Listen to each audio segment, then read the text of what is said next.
Hello, everyone. Guess who? It's us. We're back for season five. Season five.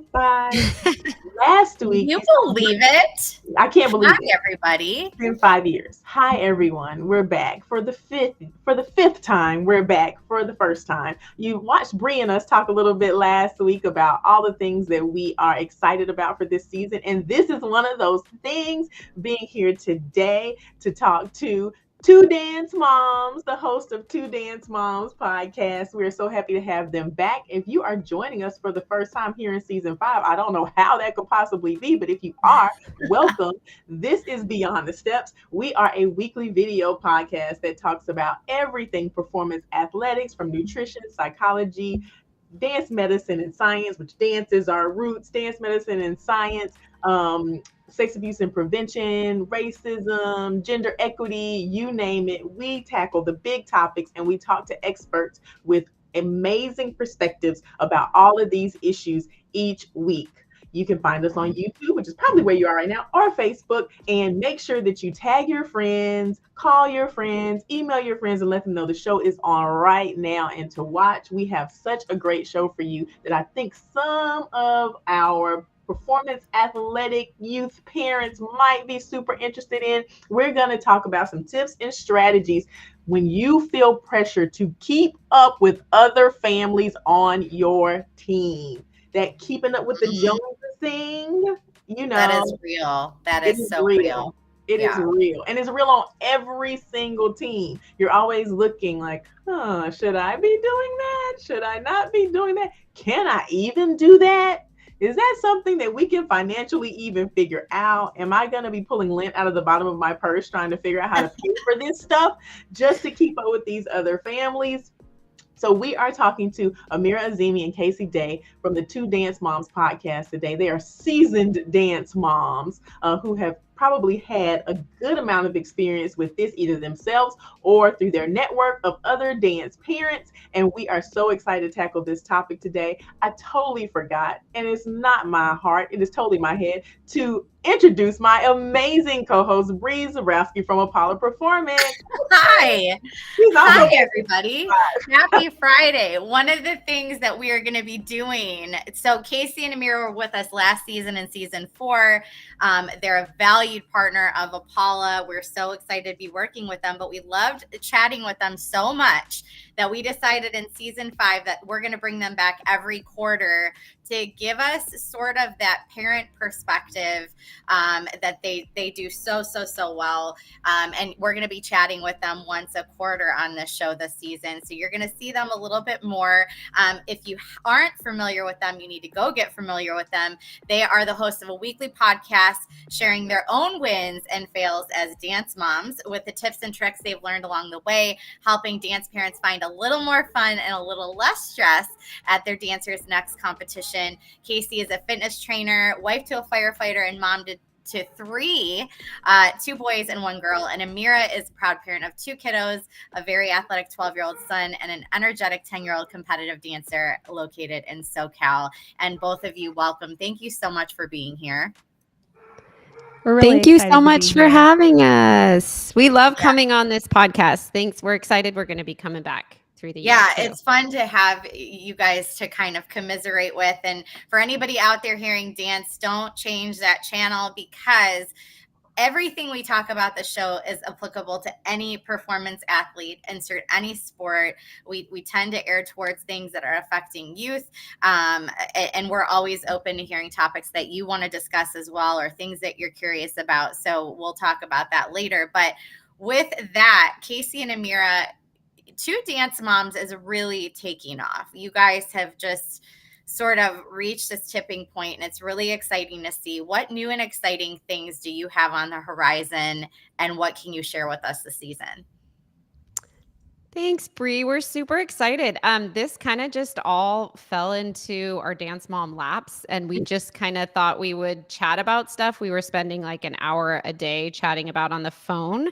that related to dance. So we were kind of surprised that people wanted to listen. And we've just been trying to catch up to the interest. And we're super grateful for partnerships with you guys, Apollo Performance. And we're super grateful for all the listeners. So we just launched season 3 last month.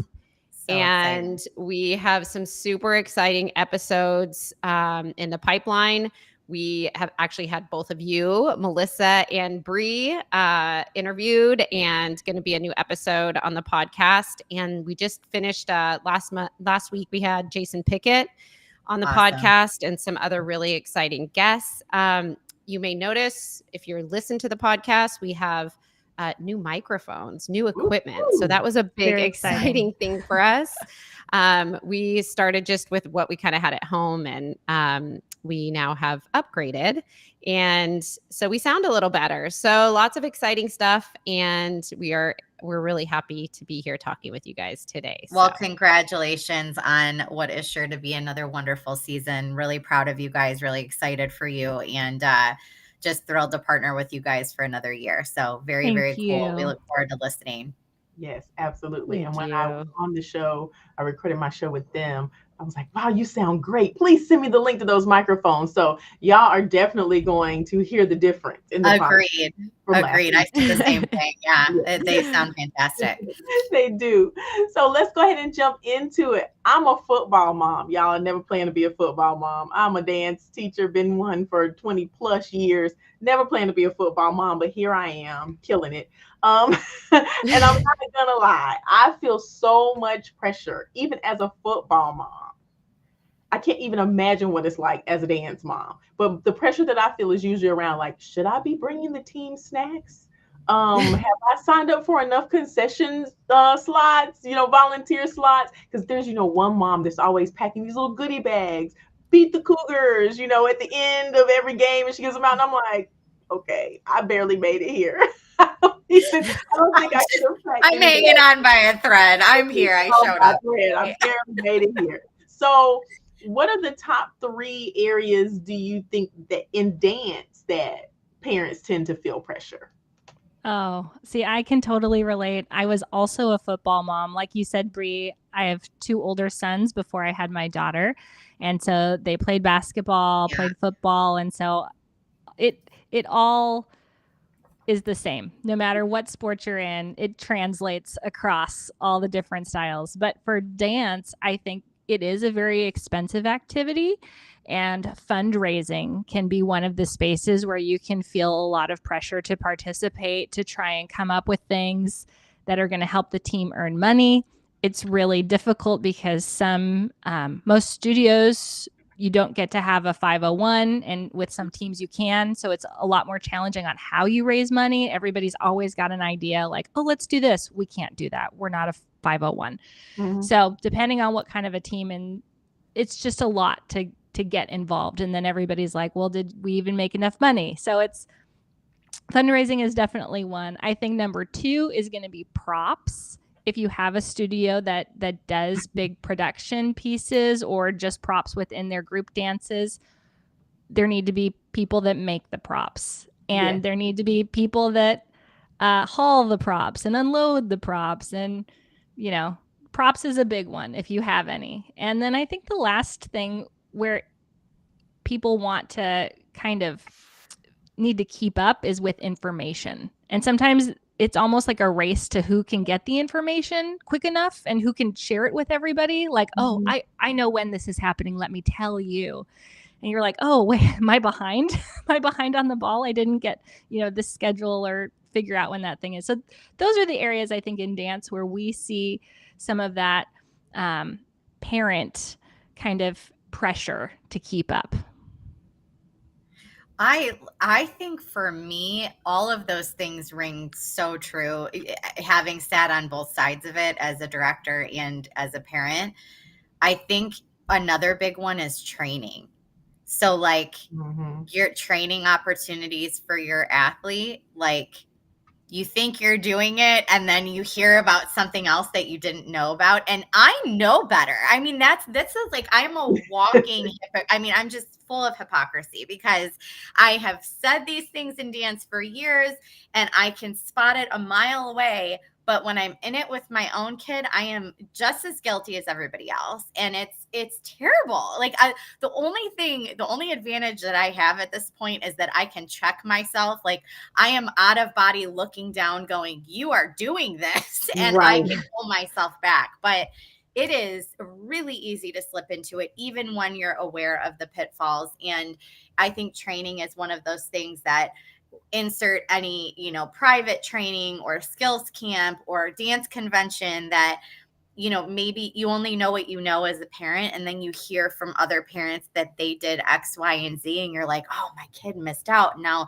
their kid did this, and their kid's going to be further ahead, and I didn't give my kid the right opportunities. And it's constantly beating yourself up about, and you only know what you know. And I think we said this a lot, and Amira and Casey, I know we've talked about this on your show. That's where two things become really important, is that open line of communication between the parents. And instead of keeping each other at arm's length, we bring each other together and link elbows, but also where that strong leadership and communication comes from the director. And I think because parents only know so much, they're relying so heavily on that person at the top to teach them and share and bring them information. And sometimes you see studios not wanting their kids to have those outside training opportunities. And so they pull it close to the vest. And so that's where I think we tend to go wrong in this industry a little bit. And it becomes it kind of feeds that keeping up with the Joneses instead of tamping it down. Does that make sense? Right. I agree. I think like the whole social media aspect of it too just heightens it all. But it isn't you see unique. A story and you see they're like, where's that? Right. What is that? What's going on over there? How did they get there? They didn't know. Oh wait, I missed right. Yeah, and it's not unique just to dance. No. My son is on like a very competitive soccer team, and it's always who you're training with, how many times you're training. And, there definitely is sort of a rat race aspect to it that, we'll get more into it down later in the episode. I think there's factors that really heighten that race a little bit more, but it's not exclusive to dance. Yeah. Mm-hmm. Do you think that the pressures are different at different age levels? Like, do you think, I think as a teacher, I see it in the younger kids more so than the older kids. And because by the time they get older, they're driving themselves. The moms are like, whatever. Well, the kids are old enough to start, when they get to a certain age, they're old enough to start researching things on their own, and they hear things from their friends, and they start finding, and they can come home and say, I want to do this, right? Mm-hmm. We actually felt, so Casey and I were kind of talking about this, and I do not think that there are necessarily different pressures at different ages. I think it more or less relates to time doing this sport. So for example, my dancer is a relatively younger dancer, but I feel like she's been doing it now. She's going on her 7th year on a team. So the pressures are less for us now because we kind of went through that peak. I think Casey said there's like a bell curve, right? So there was a year where we were like, we got to keep up. We got to do this. And I think their skills are building and their interest. They may have had like a taste of success. So then they want to we got to get better. And this person did this. But now at this point, maybe past the 5-year mark, I feel like my daughter's not dancing herself, but I feel like we've kind of been able to sit back and be like, her journey is unique and what she is going to want to do is going to be unique. And it doesn't matter what the person next to her is doing. And I think you also have to look at your kid. Like, you have to know who your kid is and where their line is. And every kid has a different line. And as far as how much they can tolerate and how much they can handle and how much they can be pushed. Like, I have a kid that very much loves he needs time at home to decompress. And so I can't overbook him. I can't overcommit him or he will lose it. Right. And my daughter's, a little bit opposite of that. And so I think it's just, you have to know the kid that you're dealing with too. And it's not all a one size fits all type thing. Mm-hmm. Yeah, absolutely. So how much of the pressure do you guys think is self-imposed, and how much comes from other families or from a studio environment or from society as a whole? You mentioned social media. Is all of this self-imposed, or does it come from those outside stressors? I think it's mostly self-imposed, but I think the access to the outside influences of social media, we are the ones that are in charge of what we see, what our eyes are exposed to based on how much time we have ourselves in front of the phone and who we're following. Mm-hmm. And, the amount of influence that we put, the amount of value that we place on social media and watching what everybody else is doing, it's going to affect how we feel inside. And exactly what you were saying before, Bree, it's remembering to focus on our child and their specific needs rather than what someone else is doing for their child. Because somebody might be taking their kid to whatever this training camp is, or to, ballet intensive. My child may not want to pursue ballet. They may want to be an industry dancer. So that would be a waste of time and money for me. And I don't want to look at what somebody else is doing and try to impose that upon my child. That's not their path. And so, I think we really have to be diligent to guard how much we're watching other people and how that makes us feel, or just evaluate it. Maybe it's fine. Maybe we are inspired by it and it's good and it's healthy. But there is a point where we can watch what other people are doing on social media, and it can affect us in a way that's not necessarily healthy and make us want to make choices that aren't necessarily right for our kid. Yeah. I think there's a very fine line. I love that point of healthy competition and keeping up with the Joneses, right? Like when I was growing up, I had a really good friend of mine that we danced together. And when we were very opposite in terms of personality and the way that we presented ourselves on stage, and people would put us together for that reason. But when she was next to me, I would dance harder than I've ever danced, and same with her. And it was wonderful. And we just had this chemistry that frankly, I haven't had much since then. You don't find it often. And I think I'm seeing the same thing with my son, playing with certain people push him harder in soccer. It pushes him harder to be better. But then, you go one step further and you cross that line of okay, now this is not healthy. He doesn't just because he's not doing X, Y, and Z doesn't mean he's not doing well and he's not being successful. It's just, what does that look like in your mind, and reframing that picture of success. Right. So I love that you guys said that. Yeah. My daughter has that person in her class right now. And it's her motivation, and they encourage each other. They're buddies. They for sure. Now, when it's to inspire. Yeah, when it's Tanya Harding style, that's a different story. But and now I'm aging myself. But we don't want to go there. But if it's a healthy, supportive competition and it pushes you to be better, that's what we're looking for, and that's what you want to foster and encourage. For those just joining, this is Beyond the Steps. This is the show we talk about all things that affect performance athletes. We're chatting with our friends Mira Azimi and Casey Day from Two Dance Moms podcast today about some tips and strategies to use when you feel pressured to keep up with the Joneses, to keep up with those other families on your team. Insert any sport or activity. It all applies. I think we can all relate. So be sure it's not too late to go back, watch this from the beginning, catch up, and follow us at the handles below. Be sure to like, comment, share, and subscribe. It really helps us push the episode out there. So we're going to go into the next segment, and I come across this all the time. A family wants their child in every routine, and this is so appropriate because we just recorded this episode for your guys' podcast yesterday.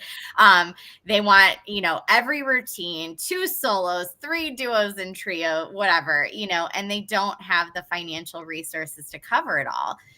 They end up in debt, stressed, and even worse, having to quit middle of the season. You don't see it often, but they get in some hot water with a lot of the bills that come with these activities. Have you ever seen this happen in your dance community? And what was the fallout for the team the family and the child. And I'm going to let you guys go first and then share some stories on this too. Thankfully, we have never had anybody pull out when competitions have started. Anytime people have pulled out, it has been in that early days when choreography is still being set. And our studio does a really good job of sending out like estimated prices for every competition. Like we've already gotten it. We have an idea of how much our costumes are going to cost. Sure. All of that stuff is given to us early on. And so we tend to see some parents that will pull out kind of in that early stage when choreography is still being set. And all of a sudden these numbers start arriving and it's their first year and they're like, oh my goodness, thankfully it's early on. We definitely have people that have gone through the whole season and realize they bit off more than they could chew, because it is, you want your kid to be in all the dances. They're having so much fun and it's this great experience and we're loving it. It's intoxicating. It's like the whole experience. You're bonding with your child, you're connecting with other moms, and it feels like your little village and it's so fun. And you get wrapped up in it all. Like you just totally get swept away. I've seen it. I've been in it. Edit. I get it. Yeah. We see a lot of people that go through that first year, the honeymoon year, and they're all excited and they're like, give me more. Yeah, whatever we can have. And then the next year the bill hits and they're playing catch up. And you see a lot of parents that will cut back and they're like, no, not that, less dances, no solo. They've got to make adjustments because they overdid it the first year. And then they have to recalibrate the second year. We have a whole episode on budgeting, and I plan my budget out for dance at the beginning of the year. And I estimate all my numbers from the year before and go, okay, how much can we afford this year? How many dances can we do? And we got to look at it realistically on a month to month budget basis. Like this is a part of my monthly budget. It's dance. And it's a big part. Because you have no idea how many times it happened where it was like people were just like this, like, I don't want to know, like, here's my card. And then at the end of the year, they would come up and ask for like an itemized receipt for everything they paid for taxes and all the things they were doing. And they're like, my husband didn't know how much we were paying for dance. And we looked at it and now we're like, I've even had people that are, I mean, I don't advise this in any stretch, but like, I just don't tell my husband how much I'm putting on the card. I just pay it off. And I was like, but I think giving that estimate at the beginning of the season is so clutch because it really does give people a full understanding of the picture rather than hitting them mid-season. And that's really what you want, right? I don't want to say you want to weed anybody out, but if they're going to pull out, it needs to be at the beginning so that they can get their money back too, before it's too late to issue refunds and the work has been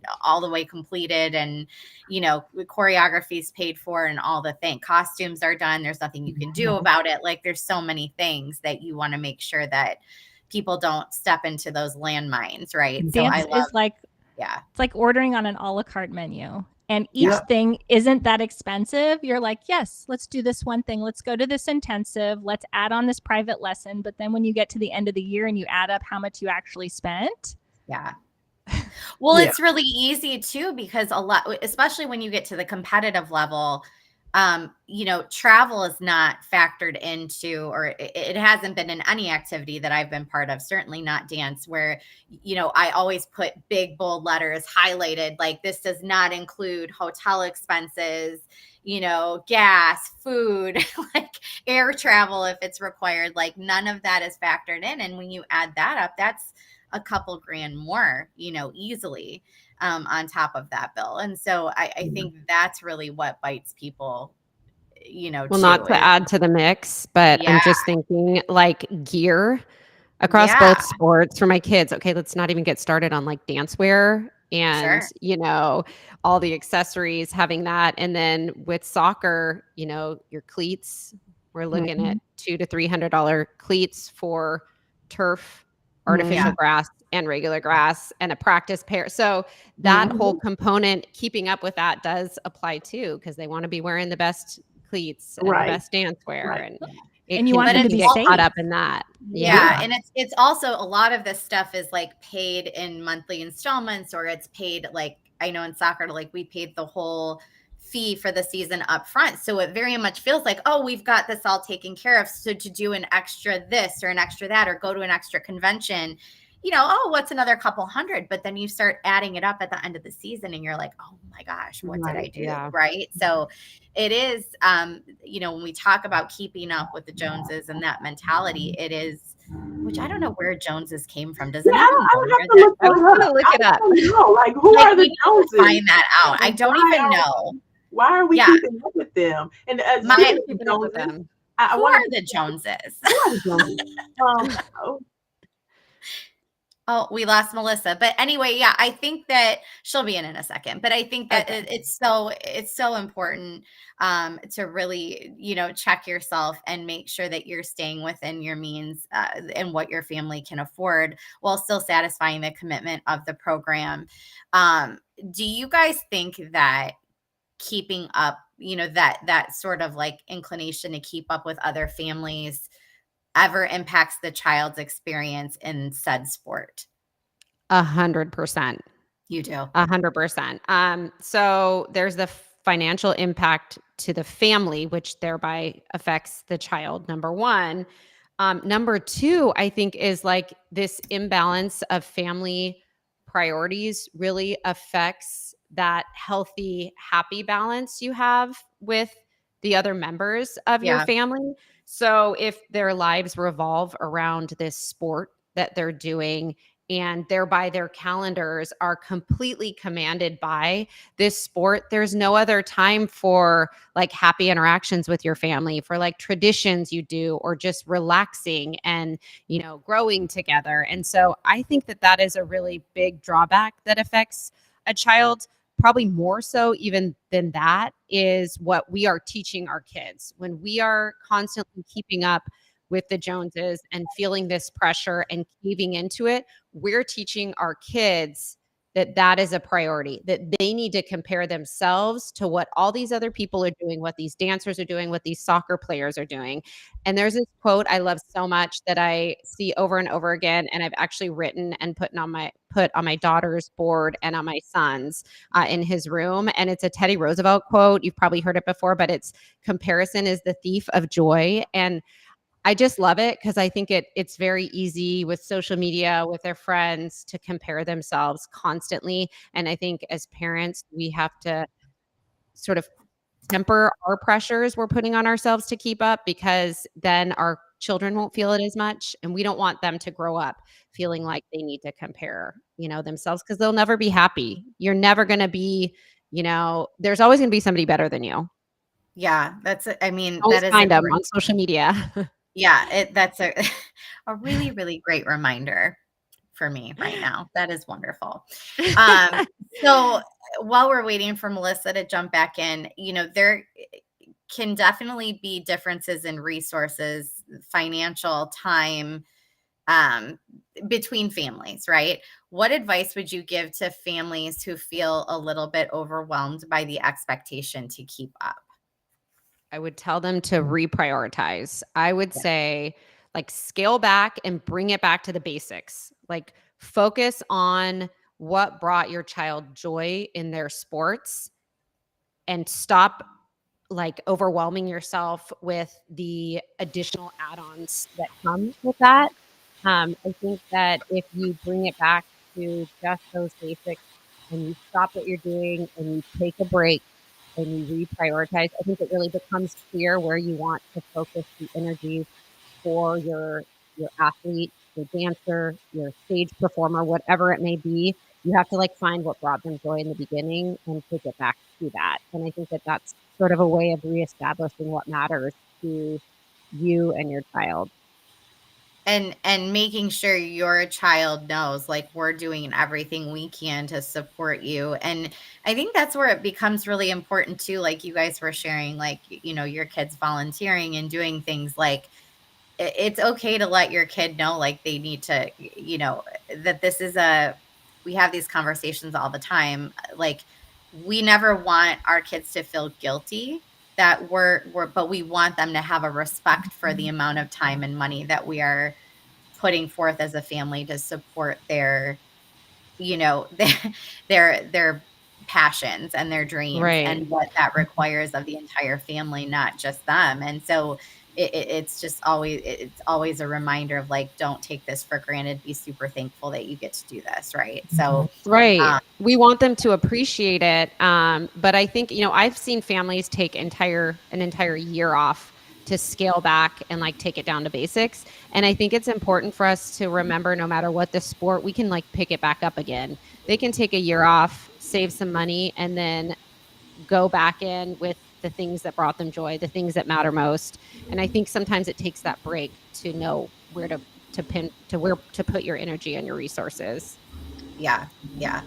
No, I love that thought.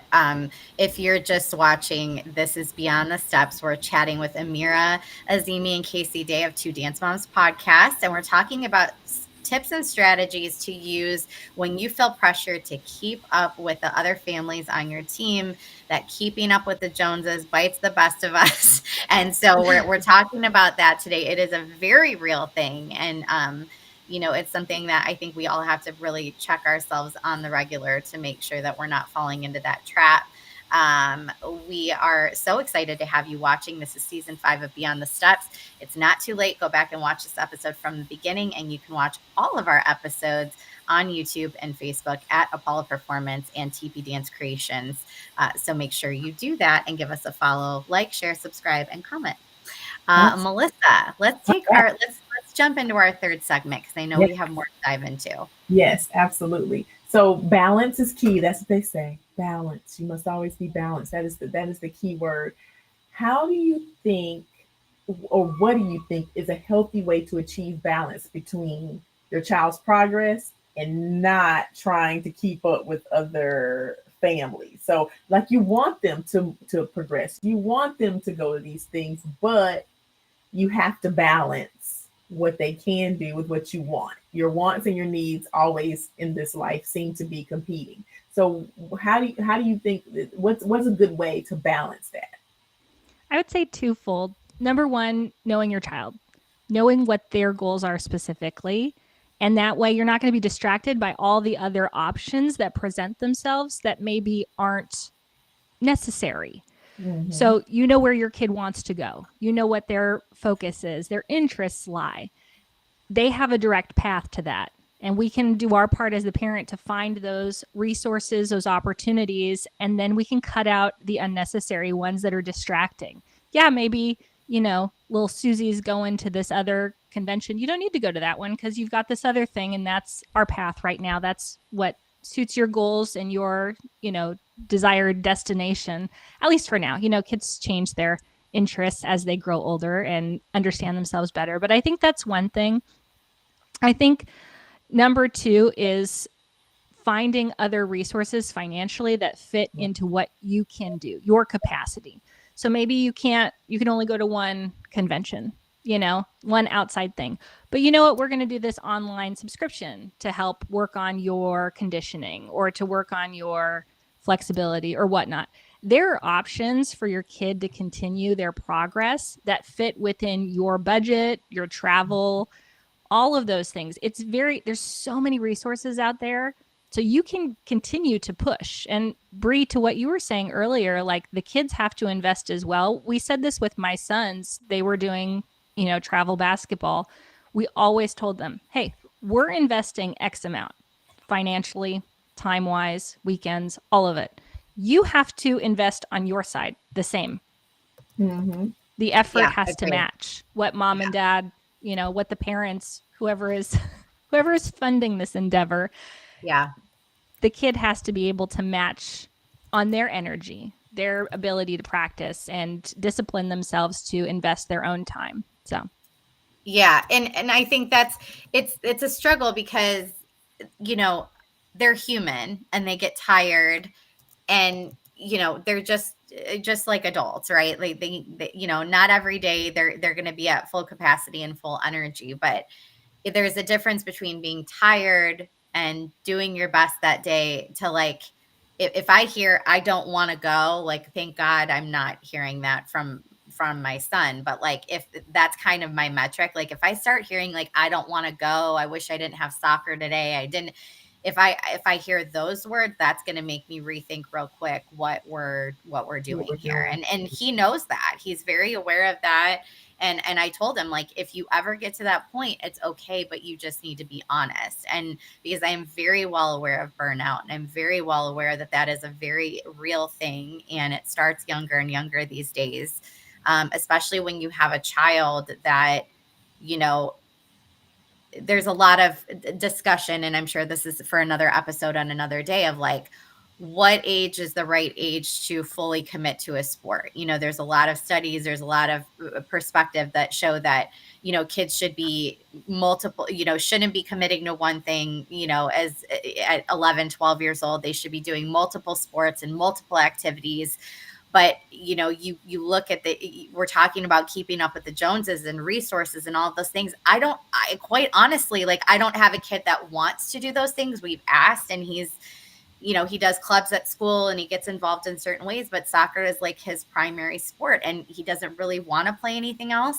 But I often look at families that are doing that, and I'm like, not only do I not understand how you're doing this, like getting your kids, multiple kids, everywhere they need to go, and then still working and having your house functioning. But then how are you affording this, you know, is the other, like, I you know, and I genuinely just don't know how people do it. It's I marvel at it. And I marveled at it when I was in the one making the rules and setting the prices, and like, you know, having families pay mortgage payments for dance every month, going, I don't know that I can ever do this, you know, or that you want to do it. And I think that, you know, part of that is also thinking about when you look at people and you go, how are y'all doing this? We don't know how they're doing it. And they could be doing all types of financially irresponsible things that could be making. Sure. And that's part of it. It's like, you can't manage somebody's finances for them. Like, you could, you don't know all the ins and outs of that. You don't know what they're doing. You might not want to do what they're doing. There might, I've known of second and third mortgages coming out on houses. Yeah. I've heard of unimaginable things happening to pay for dance. So I totally get you. Stay in your lane. Don't get that. What we say in our neighborhood, don't count other people's coins. That's their coins. Count your own coins. That's actually great. Yeah. What role do you think studio owners play in making sure the team environment is inclusive and minimizing the pressure to keep up? I really think that studio owners and directors set the tone for how the dancers and their families will sort of cave or buy into the pressure they put on keeping up. You know, if the studios, if the directors are really, you know, into social media and how their dancers dances and the studio fare in posts or follows or likes or even placements in studios, then the kids themselves and their families are going to really prioritize these comparisons over what matters, which is their development, their learning, and their enjoyment. And I think if the directors and the studio owners and the teachers can find a way to focus on the individuality of the kids and their like individual strengths and weaknesses and how they're going to progress on these challenges that they have, then you are in a great studio and you are going to eliminate as much as you can that keeping up with the Jones pressure in your dancers and your dance families.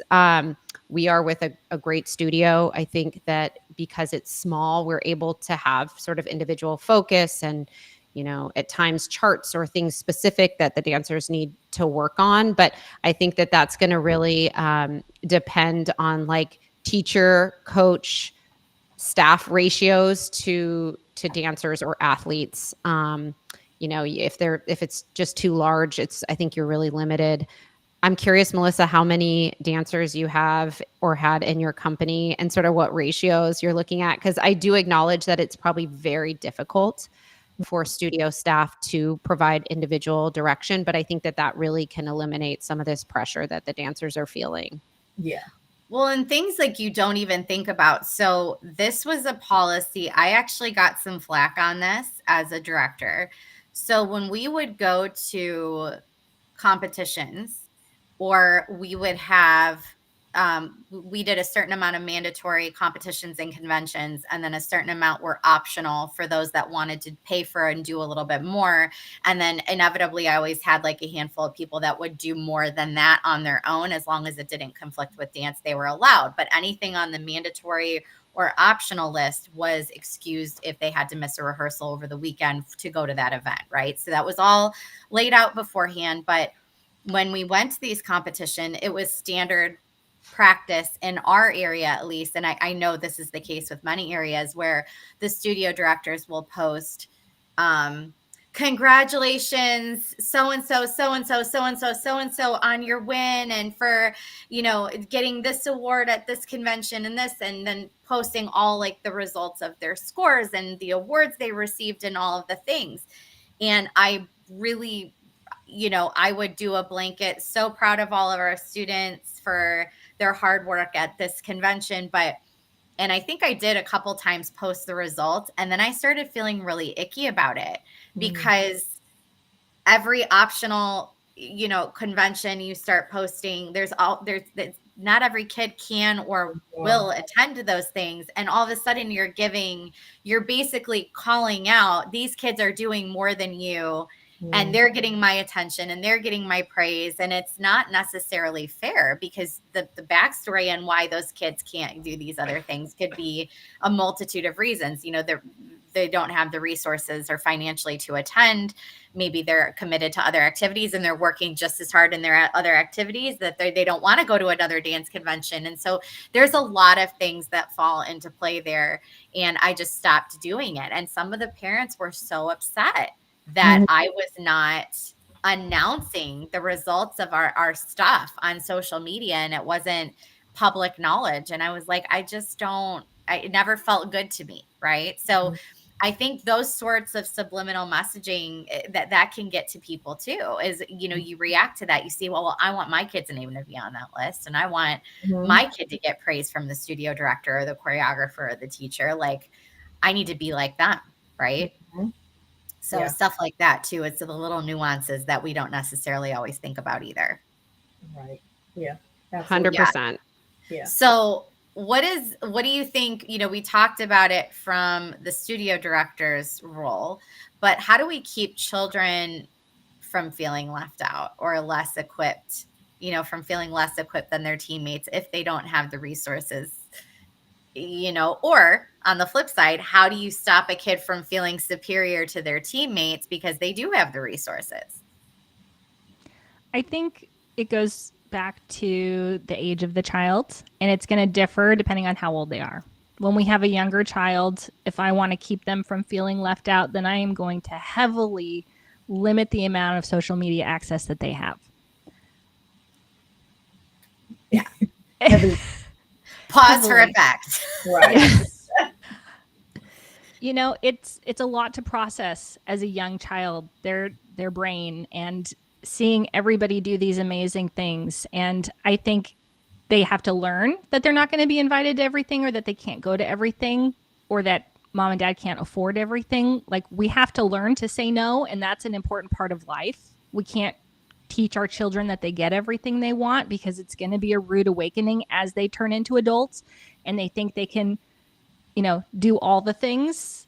Learning to say no, and how we say no, and when, for what items in our life that we have to, choose not to do, is important, because we're raising adults. We're trying to train people to become healthy adults. And if we don't want our kids to go into excessive amounts of debt when they become adults, we need to teach them now that sometimes mom and dad, or whomever is paying for this, have to say no, and there have to be boundaries on what we can do. And so I think when they're little, keeping them off social media so that they don't feel awful all the time.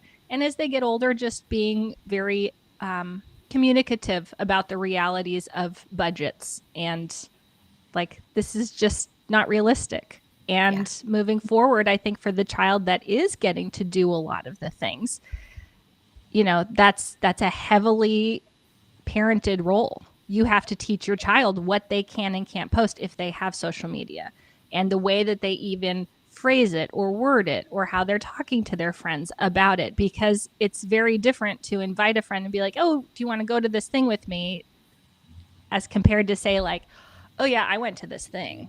You know, a lot of it is in tone. It's a really good approach to just, encourage your child, like, to keep what we're doing to yourself, and you do you and worry about you, and we don't need to talk about it. We don't need to share it. Mind your business. Mind your business. Stay in your lane, right? And so I think that's a very good metric. Yeah. Absolutely. Yeah. I do think though. Go ahead. I was going to say, I do think there are, even though we all like have different abilities as far as like what we can afford and what we can do, if you have a child that's very motivated and like wants to do it, they're going to do it. Like, they're going to work hard and they're going to push themselves to get to those points. And I think, if they have that dream, they're going to work for it. Yeah. And they should be rewarded for that. Free content for them to access and whatnot. So it's, it's a tough situation. Yeah. That's a good point. And they should be rewarded for that. But the reward is the work. The reward is the result. And that's what we try to tell the kids is like, you just show up and work hard, and you take every opportunity you're given with gratitude, no matter what that is. And you be humble and you don't talk about it. You just show up and the results will speak for themselves. And that's the reward. It's not bragging about it. It's not posting about it. It's not, and I think people really need to learn, like, the more successful you are, the more there's going to be a target on your back. And unfortunately, that is the reality of the world that we live in. Like, people say they're happy for you, but when competition and jealousy and all the things get involved, like it brings out the worst in people. And I think just putting your head down and remaining humble is a really good lesson for these kids. And you don't need to publicly blast everything that you're doing. And that's where social media becomes very, very dangerous as well, especially for young brains that aren't fully developed and can't process it. I can't even process it.